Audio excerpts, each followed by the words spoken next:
Hi friends, good morning. आज तुम्हाला मी दाखवणार आहे नवीन रेसिपी मसाला पनीर.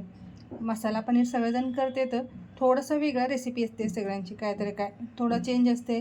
नक्की एकदा बघा व्हिडिओ. आणि ह्याला लागणारं साहित्य बघा. पनीर थोडंसं मी तळून घेतले, थोडंसं शालो फ्रायसारखे, एकदम डीप फ्राय केले नाही, शालो फ्रायसारखे तळून घेतले. कच्चा घालू नका, कसं थोडं ताक स्मेल येते. ते कच्चा बघा तुम्ही, कच्चा पनीर आणि असं शालो फ्राय करून घातलेलं पनीरचं भाजीचं टेस्ट तुम्ही स्वतः पण बघू शकता.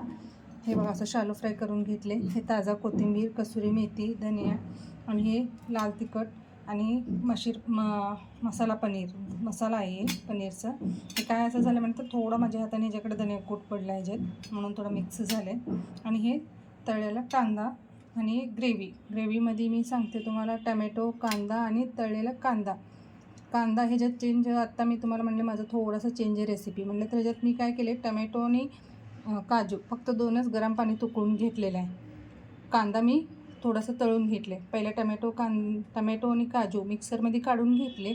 मग नंतर हे तळलेलं थोडा अर्धा कांदा ह्याच्यात घालून फ्राय केले. मग एकदम एकजीव करून घेतले बारीक. आणि हे तळलेला कांदा पण थोडंसं वरून घालायला ठेवले. हे तळलेला कांदा म्हणून काय होते, एकदम असं धाबा स्टाईल टेस्ट येते. असं कच्चा तुम्ही पाणीत जरी घालून उकळून केले ना, ते टेस्ट येत नाही. मी पहिला तसंच करत होते, एकदा दोनदा धाब्यात मग फॅमिलीसोबत जेवायला गेले, खूप चेंज वाटलं टेस्ट. मग त्यांना विचारलं, काकू होते तिथं, मी म्हणलं काय असं चेंज वाटते. मग ते काकू म्हणलं, अगं बाई आम्ही कांदा पाणीत घालत नाही, तेच तेलात तळून घेतो. पनीर कसं तुम्ही तळून घेतो तेच तेलात अर्धा कांदा तळून घेतो, मग घालतो. मग मला लक्षात आला, मग मी पण करून बघितलं, खूप छान लागला असं तळून कांदा घातल्यावर. फक्त तुम्ही उकळताना काय करा, टमॅटो आणि काजू दोनच उकळून घ्या आणि मिक्सरमध्ये घालताना अर्धा कांदा जे तळलेले असते ह्याच्यात घालून पेस्ट करून घ्या. बघा तुम्ही नक्की टेस्ट, आणि असं करताना स्मेल तुम्हाला लगेच लक्षात येते किती चेंज आहे टेस्ट म्हणून. हे बघा, आता करायचं रेसिपी दाखवते तुम्हाला. हे बघा फ्रेंड्स, मी इथं तेल घातलेलं आहे. कसं पनीर थोडंसं शालो फ्राय केलेलं राहिलेलं तेल होतं तवामध्ये, ते ह्याच्यात घालून मी परत फ्राय करणार आहे. ग्रेव्ही घालून घ्या.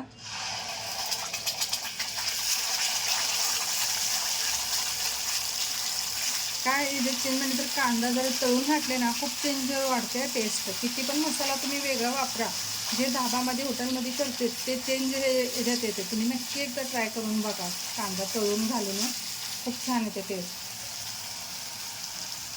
मी दरवेळ म्हणणार ह्यांचं कसं काय चेंज होते, आमचं काय असं होत नाही. तरी पण मी पाणी उकळून घातले, काय केलं, खरं फ्लेवर असं आलंच नाही. आणि कलर असं ब्राउनिश कलर येते कांद्याच्या ह्याच्यामुळे. आणि हे उकळून घातल्यामुळं ना, जास्त वेळ फ्राय करायचं गरज नाही. जर फ्राय केलं लगेच तेल सुटते असं. आणि सगळा मसाला घालायचा. मसाला तुम्हाला सांगितलेलाच आहे. कसुरी मेथी मी लास्टला घालते. आणि तळलेला कांदा,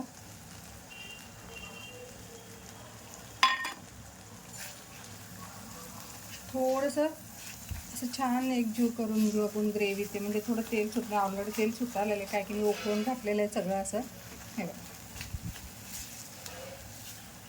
स्मेल तर इतकं मस्त येते ना, तुम्ही करतानाच असं लक्षात येते की तुम्हाला, हां हे हॉटेलमधलं झालेल्यासारखं स्मेल यायला म्हणून. अर्धा कांदा त्याच्यात ग्रेव्हीमध्ये टाका, अर्धा कांदा असं कट केलेला ह्याच्यात घाला. बघा, अप्रतिम स्मेल येते एकदम. ह्याच्यात मी आता घालणार आहे पनीर. आणि मी एका साईडला गरम पाणी ठेवले, म्हणजे लवकर होते ग्रेव्ही पण. किती लवकर होते बघा तुम्ही, जर सगळं तयारी पहिल्याच केल्या असत्या ना, पटपट होऊन होते. असं अलीकडे पनीर भाजी म्हणले तर सगळंही गोळ करते, ग्रेव्ही करा, गरम पाणी लय असं वाढते. खरं पटपट जरा करून ठेवलं असतं ना पहिलाच प्लॅन, लवकर होते. किती 1-2 मिनटात तयार होते भाजी. तुम्ही बघा,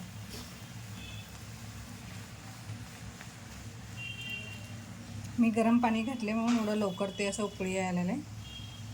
1-10 मिनटं ठेवू फक्त.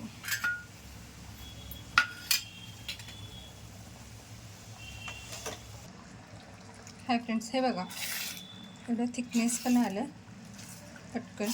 थिकनेस म्हणजे काजू म्हणून येते. जेवढा काजू तुम्ही जास्त घालता तेवढं जास्त थिकनेस येते. जर थिकनेस नको म्हटलं तर कमी काजू घाला.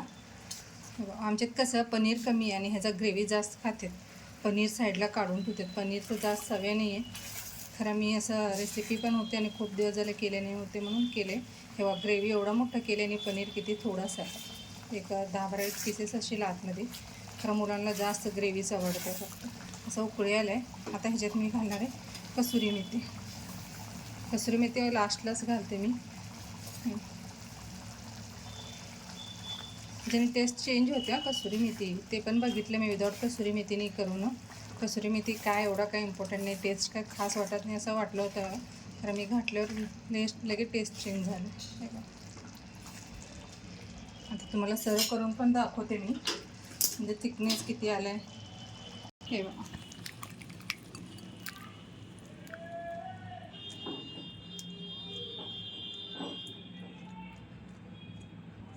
तुम्ही म्हणेल पनीर कमी आणि ग्रेव्ही जास्त केलेत हे मॅडम म्हणून. तर आमच्यात ग्रेव्ही जास्त खाते मुलं, भातावर ते जास्त आवडीने खातात म्हणून मी पनीर कमी घातले.